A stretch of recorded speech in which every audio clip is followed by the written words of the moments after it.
दोस्तों, मैं Mintu Vishwakarma mission RJ wellness private limited का एक डिस्ट्रीब्यूटर हूँ जो गुरकुंडा रामगढ़ से बिलोंग करता हूँ।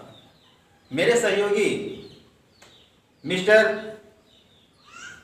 परमेश्वर बेदिया, जिनके परिवार में एक अमेजिंग रिजल्ट आया है, तो मैं चाहता हूँ कि परमेश्वर सर इनके बारे में हमको विस्तार रूप से बताएं। तो परमेश्वर सर, मैं ये पूछना चाहता हूं कि इनको क्या हुआ था। ये सर, ये जो है मेरा साला जी हुए, बड़ा साला जी, और मैं इनका जीजाजी हुए छोटे। ठीक है। और ये मैंने आनंद फानंद मैंने कोई घरेलू झगड़ा में ये भोजन खा लिए थे।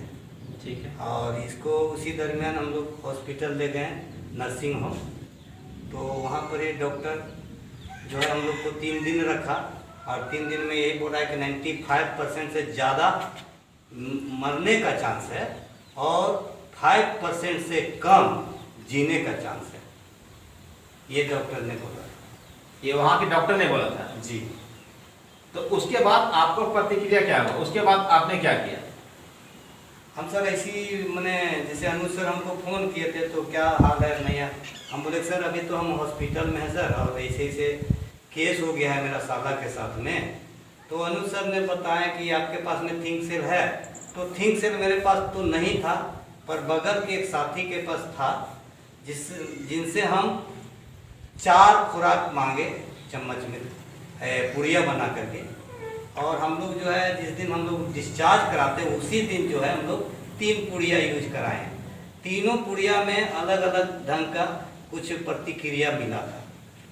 पहला प्रतिक्रिया था कि पहला पुड़िया में पसीना आया, दूसरा 1-1.5 घंटा के बाद जो मेडिसिन दिया गया तो उसमें जो है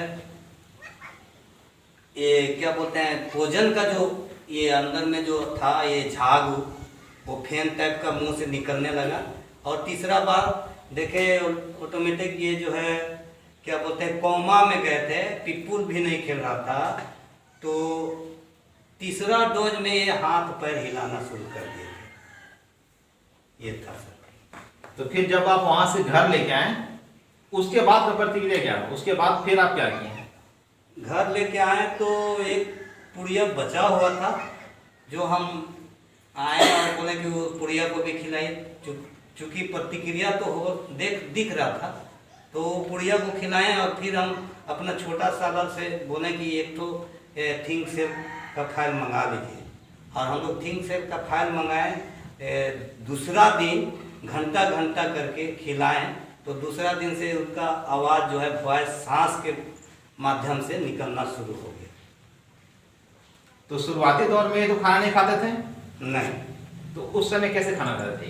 ये नाक में दवा मेडिसिन और खाना देने के लिए नाक में पाइप डाला गया था नोज के माध्यम से, और उन्हीं के माध्यम से दवा भी देते थे और दाल का जो पेस्ट टाइप का है लिक्विड वो बना करके सिरिंज से पुश करते थे। और ये अपने से खाना कब शुरू कर दिए? तीसरा दिन हम लोग दूसरा दिन आए, दूसरा दिन ये स्थिति देखे तो पाइप को निकाल दिए और पाइप कैथेटर सब निकाल दिए। तीसरा दिन से ये आदमी खुद बोला कि पेट में हमको खाना चाहिए, तो नहीं खिला रहा, चम्मच से फिर खिलाना शुरू कर दिया तीसरा दिन।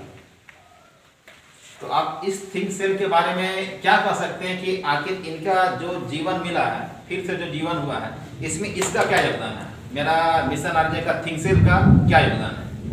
मेरा समझ में तो सर जो हम इसका यूज किए हैं, जो हम लगाए हैं अपने माध्यम से, हमको लगता है कि 100% यहाँ के सारे परिवार के सारे फैमिली लोगों के लिए, हम जो शाम को आए थे डिस्चार्ज कराने के बाद में, तो इनको अंतिम संस्कार के लिए हम लोग आए थे कि इनका तो कोई बचने का उम्मीद नहीं, कोई भी वो सिंगल पर्सन भी नहीं बोल रहा था कि ये आदमी फिर से जीवन इनका बचे।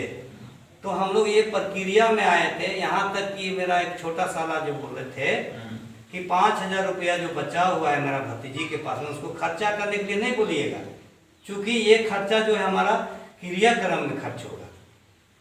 ये स्थिति था सर। ठीक है। अब मैं इनकी बेटी क्या नाम?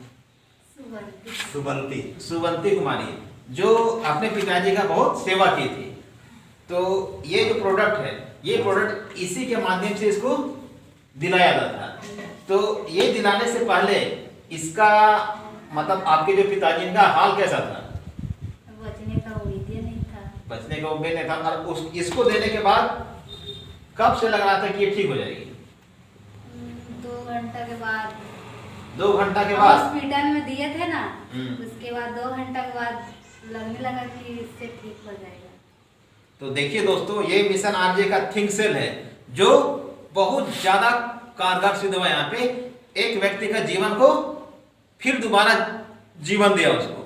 तो ये मैं अब एट लास्ट उनकी पत्नी से बोलना चाहूंगा, पूछना चाहूंगा कि क्या आप ये जो थिंक सेल दिया है इससे आप संतुष्ट हैं? तो आप इसके बारे में लोगों को क्या सलाह देना चाहते हैं? इसको लोगों को इस्तेमाल करना चाहिए कि नहीं करना चाहिए? करना चाहिए। और सर आप लास्ट बताइए कि सर इसको देना चाहिए लोगों को? पकड़िए इसको। अब बोलिए, इसको देना चाहिए? देना चाहिए। आपको इससे क्या फायदा होगा? फायदा होगा कि इससे दोबारा थोड़ा सा हमको होश भी आया। अभी तो जब बोल रहे हैं अभी ने, तो धीरे धीरे ये असर किया है ना। अब तो पहले बोलते हैं कि कोई भी दवा खाएगा तो एक बार खाएगा तो सीधे या तो बचेगा या तो ऊपर चल जाएगा, है ना। इसलिए कभी दवा खाइए ताकि आपको धीरे धीरे एहसास करेगा, आस्ते आस्ते आपको शरीर में मिलेगा। ऐसा दवा खाइए ठीक रहेगा।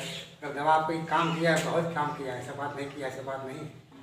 तो देखिए दोस्तों, मेरा कहना ये है कि यहाँ पे एक परिवार जो जिसका खुशी फिर से वापस आ गया। तो मैं ये कहना चाहता हूँ एट लास्ट, परमेश्वर सर ये बात बोल के खत्म करें कि ये परिवार को आपको फिर से खुशहाल देकर कैसा महसूस हो रहा है? हमको बहुत अच्छा महसूस हो रहा है सर, जो हम शमशान में नहीं जा करके हम लोग दूसरा प्रक्रिया अब काम करना है। Thank you sir.